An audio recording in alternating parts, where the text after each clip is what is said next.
नमस्कार, स्वागत है छत्तीसगढ़ के हमारे इस खास बुलेटिन में। मैं हूं आपके साथ दिव्या सिंह। खबरों की शुरुआत करते हैं। अपने बस्तर 2 दिवसीय प्रवास पर आए छत्तीसगढ़ के पूर्व मुख्यमंत्री एवं राष्ट्रीय उपाध्यक्ष डॉक्टर रमन सिंह ने आज जगदलपुर स्थित पंडित दीनदयाल उपाध्याय बीजेपी कार्यालय में प्रेस कॉन्फ्रेंस कर कांग्रेस पार्टी एवं उनके कार्यालय के ऊपर जमकर आरोप लगाया है। प्रेस वार्ता में डॉक्टर रमन सिंह ने आरोप लगाते हुए कहा है कि कांग्रेस पार्टी को अपने किए हुए कार्यों पर भरोसा नहीं रहा है। राज्य सरकार अपने किए वादों पर खरा नहीं उतर पाई है और इसलिए उन्हें अपने केंद्रीय नेतृत्व को सरकारी खर्चे एवं सरकारी अमले का उपयोग करके भीड़ जुटानी पड़ी है ताकि केंद्रीय नेतृत्व को भरोसा दिलाया जा सके। साथ ही कांग्रेस मुख्यमंत्री भूपेश बघेल के महत्वाकांक्षी योजना नरवा धुरवा गरवा बाड़ी के फेल होने पर राज्य सरकार से सवाल पूछा कि आप योजना के नाम पर कब तक ऐसे जनता से पैसों को बर्बाद करते रहेंगे। और नक्सली हमारे शासनकाल में बैक फुट पर थे परंतु अब फ्रंट फुट पर आ गए हैं।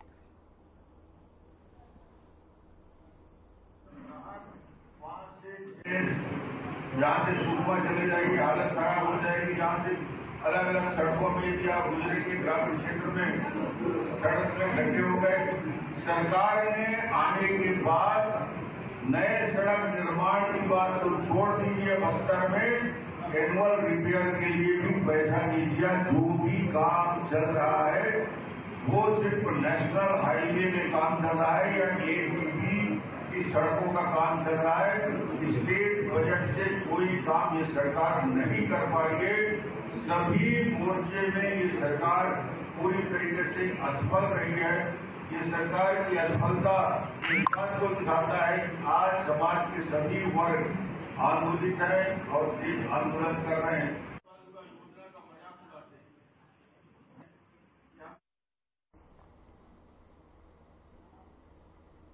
आगे बढ़ते हैं। सीतापुर में लाल बहादुर शास्त्री स्टेडियम में सैकड़ों की संख्या में लोगों ने इकट्ठा होकर भारत के संविधान निर्माता डॉक्टर भीमराव अंबेडकर का 132वां जन्म उत्सव मनाया है।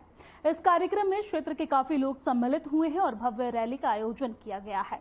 इसके साथ ही लाल बहादुर शास्त्री स्टेडियम में भीमराव अंबेडकर की जीवनी पर प्रकाश भी डाला गया है और जिसे उपस्थित लोग बड़े ही ध्यान से सुने हैं।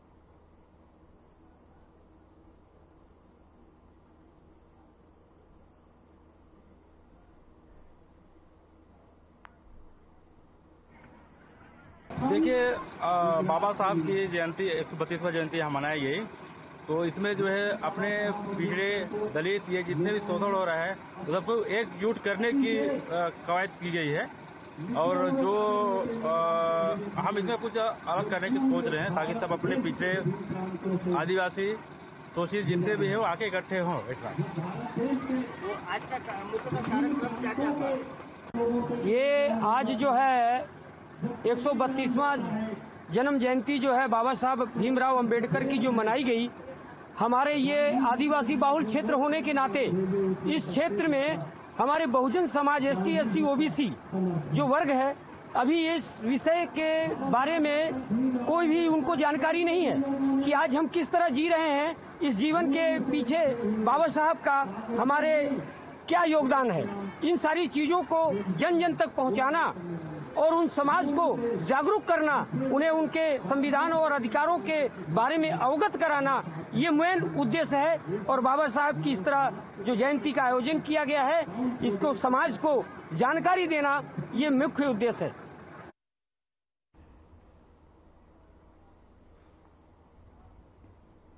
और 14 अप्रैल को भारतीय संविधान निर्माता डॉक्टर भीमराव अंबेडकर की 132वीं जयंती के अवसर पर केशकाल नगर के बस स्टैंड में सभी समाज के लोगों ने बाइक रैली निकाली है। विश्रामुपरी चौराहे पर स्थापित अंबेडकर प्रतिमा के पास पहुंचकर सभी समाज प्रमुखों ने माल्यार्पण करते हुए श्रद्धा सुमन अर्पित की है। उसके पश्चात बाइक रैली केशकाल नगर से होते हुए रावण भाटा मैदान होते हुए वापस केशकाल बस स्टैंड पहुंची है, जहां जयंती की सभा की संचालन की गई है। जयंती पर बाइक रैली का नेतृत्व रूपेंद्र कोरम एवं फरसू सलाम ने किया है। कार्यक्रम की अध्यक्षता एसटी एससी ओबीसी मूल निवासी समाज समन्वयन समिति जिला कोंडागांव फरसू सलमान ने की है और मुख्य अतिथि के रूप में पूर्व नगर पंचायत अध्यक्ष राजेंद्र ठाकुर विशेष अतिथि के रूप में मौजूद रहे हैं।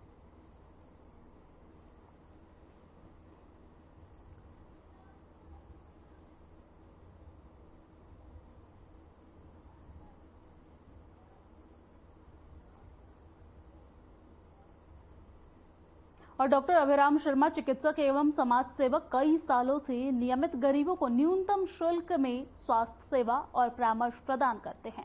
मूलतः ग्रामीण परिवेश से डॉक्टर अभिराम शर्मा ने कहा है कि बेमेतरा में हुई घटना निंदनीय और झकझोर देने वाली है। समाज के सहकारिता, प्यार और आपसी सहयोग सम्मान बहुत ही आवश्यक है।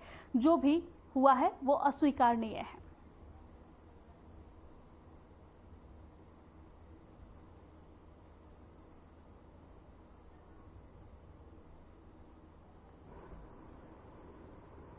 शहर बंद को लेकर मैं यही बोलना चाहूँगा कि हमेशा हिंदू मुस्लिम सौहार्द की भावना रही है हमारे प्रदेश में, लेकिन पता नहीं अभी विगत कुछ वर्षों में यह भावना खत्म होते जा रही है और निश्चित रूप से जो हुआ है वो गलत हुआ है और शहर बंद का मैं समर्थन करता हूँ और अब ऐसा दोबारा ऐसी घटना पुनरावृत्ति नहीं होनी चाहिए।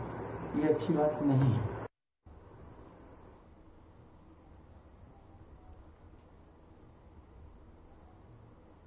और अब खबर कोंडागांव से है, जहां कोसरिया मरार समाज बडेडोर राज का वार्षिक सम्मेलन आयोजित किया गया है, जहां सबसे पहले सामाजिक बंधुजनों ने आराध्य देवी मां शाकंभरी देवी की पूजा अर्चना कर कार्यक्रम का शुभारंभ किया है। और इस वार्षिक सम्मेलन कार्यक्रम में मुख्य अतिथि के रूप में क्षेत्र के लोकप्रिय विधायक संतराम नेताम और विशिष्ट अतिथि के रूप में कोंडागांव जिला पंचायत के अध्यक्ष देवचंद मातलाम शामिल हुए हैं। विधायक नेताम ने कहा है कि समाज के अंतिम छोर के व्यक्ति को समाज की मुख्य धारा से जोड़कर समाज को आगे ले जाने की जिम्मेदारी समाज के कर्तव्यनिष्ठ पदाधिकारी की होती है और इस कार्य के लिए वह दिन रात प्रतिदिन कार्य करते हैं।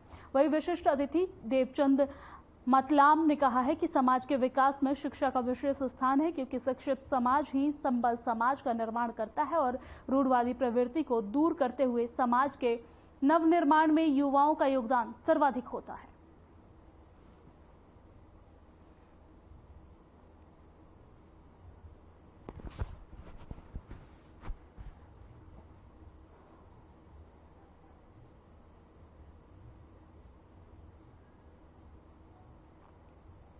और बिलासपुर में बंगला नववर्ष और शताब्दी वर्ष समारोह का आयोजन किया गया है, जिसमें भूपेश बघेल ने भी शिरकत की है और जनसभा को संबोधित किया है। क्या कुछ कहा है, सुनवाते हैं।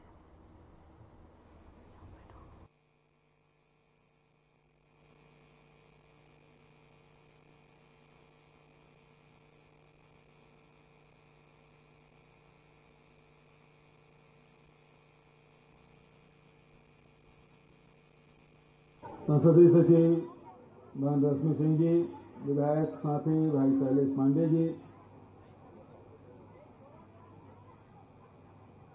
आदरणीय किशोर भादुड़ी जी, रत्नन महाराज रामकृष्ण मिशन, भाई अटल जी, रामशरण यादव जी, रवि घोष जी, प्रमोद नायक जी, अर्जुन तिवारी जी, विजय केसरवानी जी, मानिक पाल जी, रवीन सिंह जी, देवाशीष घोष जी, दिलीप लहरिया जी, राजेश शुक्ल जी, विजय पांडे जी, अभय नारायण राय जी, अनुपम सरकार जी, अमित चक्रवर्ती जी, अरविंद शुक्ल जी, सुमन दत्ता जी, राजेश पांडे जी, राजू यादव जी, सेवा मिश्रा जी और पद्मश्री से सम्मानित बहुत प्रसिद्ध पंडवानी गायिका और मेरी बड़ी बहन, मेरी पड़ोसन तीजन बाई जी, जो ताली बजा के स्वागत करें। बहुत बड़े कलाकार। यहाँ कोई महाभारत नहीं हुआ था, न कौरव पांडव कभी आए होंगे, लेकिन पंडवानी हमारे छत्तीसगढ़ में गांव-गांव में रचा बसा है। पंडवानी कौन नहीं जानता, और परिचय कराने वाले में तीजन बाई एक प्रमुख हस्ताक्षर है और वो हमारे बीच में बैठे हैं। मैं उनका स्वागत अभिनंदन करता हूँ।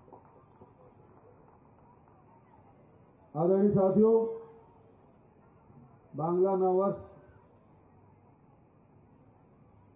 जहाँ जहाँ भी बंगाली समाज निवासरत हैं, सब जगह बहुत धूमधाम से इसका आयोजन। मुझे भिलाई का भी निमंत्रण मिला था, यहाँ से भी निमंत्रण, लालटू गया था, लेकिन रवि घोष ने थोड़ा वजन डाला, हमारे महामंत्री हैं, तो फिर मुझे यहाँ आना पड़ा भिलाई को छोड़कर। तो मैं आप सबको नववर्ष की बधाई और शुभकामना देता हूं। बंगाल की धरती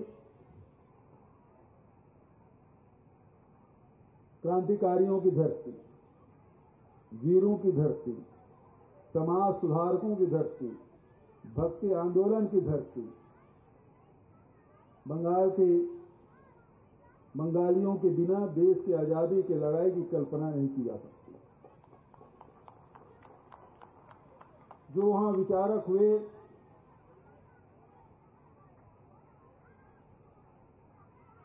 उनका भारतीय समाज में बड़ा योगदान रहा है।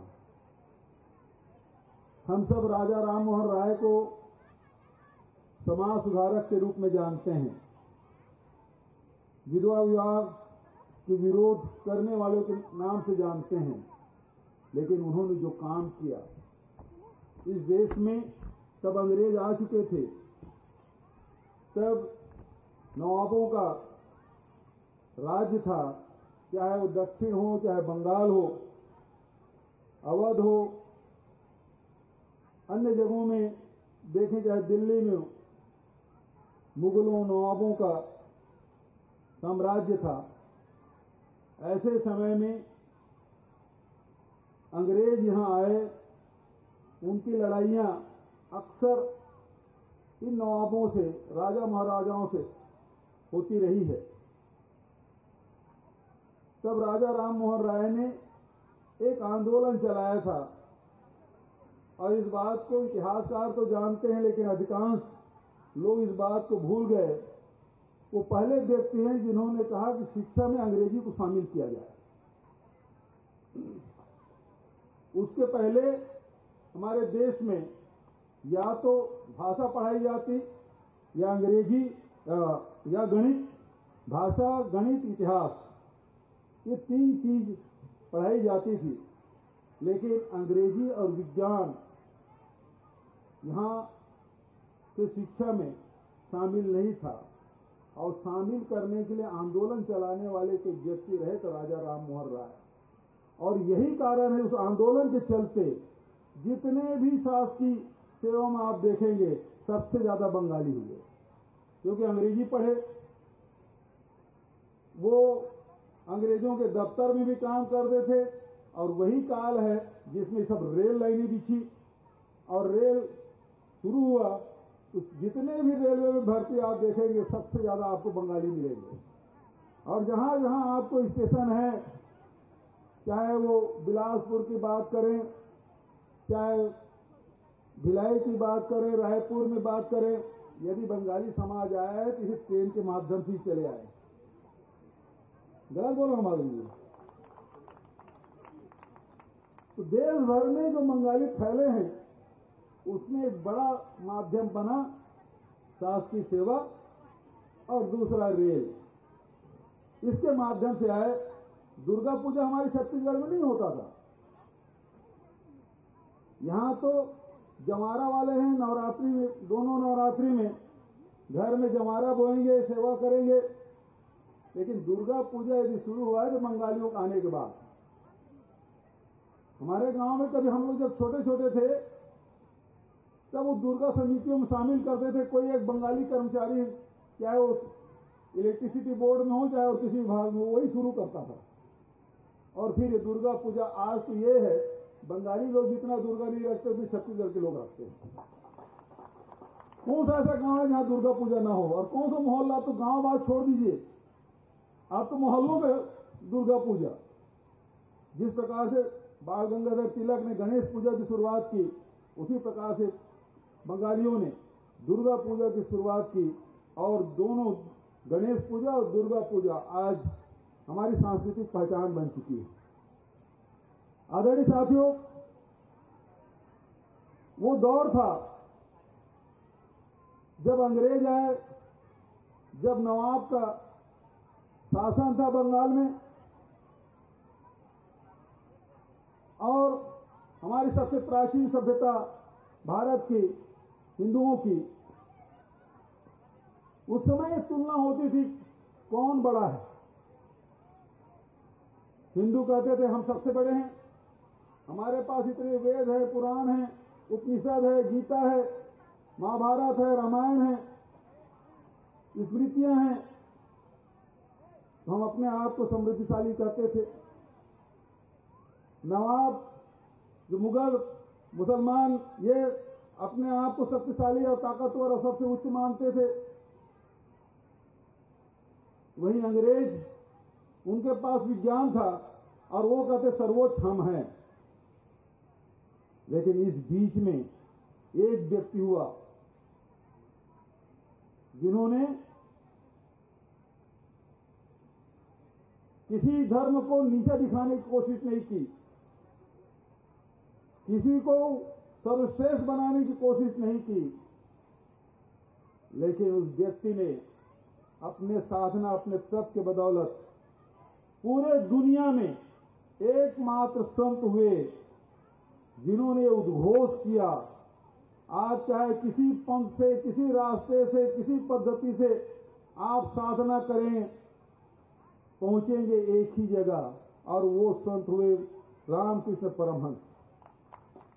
उसके पहले कोई धर्म के साधु संतों ने ये बात नहीं कही थी। ये बात केवल रामकृष्ण परमहंस ने ये सिद्ध किया, और उन्होंने सभी पद्धति से साधना की। हिंदुओं में कितने तंत्र हैं, उन सभी तंत्रों में साधना की। मुस्लिम पद्धति से भी किया, क्रिश्चियनिटी से भी किया, और उन्होंने ये उद्घोष किया कि आपकी साधना पद्धति कोई भी हो, लेकिन पहुंचेंगे उसी एक ईश्वर के पास। ये यदि कहें पूरे दुनिया को यदि सर्वश्रेष्ठ कोई देन है तो वो रामकृष्ण परमहंस से, यदि हिंदुस्तान की तरफ से दुनिया को दिया गया कोई उपहार है तो रामकृष्ण परमहंस है। और उसके शिष्य विवेकानंद जी पूरे दुनिया में पूजे जाते हैं। वो धरती हम कैसे भुला सकते हैं जहां सुभाष बाबू का जन्म हो, जिन्होंने ये कहा कि तुम मुझे खून दो, मैं तुम्हें आजादी दूंगा। ये कहने वाला कोई दूसरा नहीं, केवल नेताजी सुभाष चंद्र बोस। आजादी की लड़ाई में कांग्रेस के नेतृत्व करने वाले कितने बंगाली नेता थे जिन्होंने अध्यक्षता की। एक समय था शुरुआती दौर में तो कांग्रेस को बंगाली ब्राह्मणों की पार्टी कही जाती थी। बोलो माधव जी, क्योंकि नेतृत्व सारे वही कर रहे थे, बनर्जी, चटर्जी, मुखर्जी, सारे अध्यक्षों को लिस्ट देखेंगे तो वही मिलेगा आपको। बाद में फिर महाराष्ट्र आया, बाल गंगाधर तिलक और गोखले जी, ये सब आए, लेकिन शुरुआत में यही कहा जाता था। तो देश की आजादी में, देश के नवनिर्माण में, सामाजिक क्रांति में, भक्ति आंदोलन में बंगाल की कोई सानी नहीं। कितने ऐसे संत हुए जो भक्ति आंदोलन के माध्यम से समाज में जागृति लाने की, समाज सुधार करने की कोशिश की, तो उसको कभी भुलाया नहीं जा सकता। छत्तीसगढ़ में स्वामी आत्मानंद जी महाराज, जिन्होंने रामकृष्ण परमहंस की जो भावधारा है उसे जोड़ने का काम उन्होंने किया, सेतु का काम किया। आज जितने भी छत्तीसगढ़ में आश्रम दिख रहे हैं, रायपुर के विवेकानंद आश्रम, भिलाई के, नारायणपुर के, बिलासपुर के, अमरकंटक के, जितने आश्रम दिखाई दे रहे हैं, स्वामी आत्मानंद जी ने निर्माण कराया। शिक्षा के क्षेत्र में, पंचायती राज में, स्वास्थ्य क्षेत्र में उसके योगदान को कभी भुलाया नहीं जा सकता। स्वामी विवेकानंद जी 2 साल यहां गुजारे। यदि बंगाल के बाद, कलकत्ता के बाद सबसे ज्यादा, वैसे इसकी उम्र 39 साल की थी, बहुत कम उम्र में इस दुनिया को छोड़ के चले गए, लेकिन सबसे ज्यादा कलकत्ता में गुजारने के बाद यदि सबसे ज्यादा समय यदि स्वामी विवेकानंद जी ने समय गुजारा है तो हमारे छत्तीसगढ़ के रायपुर है, जहां 2 साल हो रहे हैं। और इसीलिए मैंने विधानसभा अशासी संकल्प लाया और रायपुर एयरपोर्ट का नामकरण स्वामी विवेकानंद के नाम से कराया। बहुत लोग विरोध करते हैं। और अभी देव भवन को हमने अधिग्रहण किया और स्वामी विवेकानंद के विश्व स्तरीय एक वहां पहचान बनाने के लिए उसको हमने अधिग्रहण किया, उसका काम चल रहा है। उसकी स्मृति को सजोने के लिए देश दुनिया के लोग आए और समझे।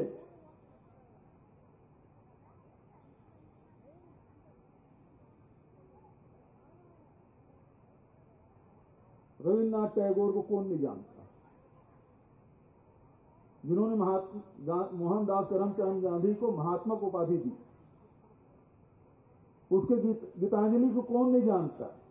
जो भी साहित्य में रुचि रखता है गीतांजलि अवश्य पढ़ा होगा। उसके उपन्यास, उसके विद्यालय, उसके देन को कभी हम लोग भुला नहीं सकते। आज यदि हम जनगण मन यदि गाते हैं तो रचयिता वही हैं, और उसका भी नाता हमारे छत्तीसगढ़ से रहा है। और विभाजित बिलासपुर जिले के अभी विभाजित हुआ है गौरेला, पेंड्रा, मरवाही। बिलासपुर रेलवे स्टेशन में रविन्द्रनाथ टैगोर जी उतर के यहां से पेंड्रा गए थे और वहां अपनी पत्नी का इलाज कराया।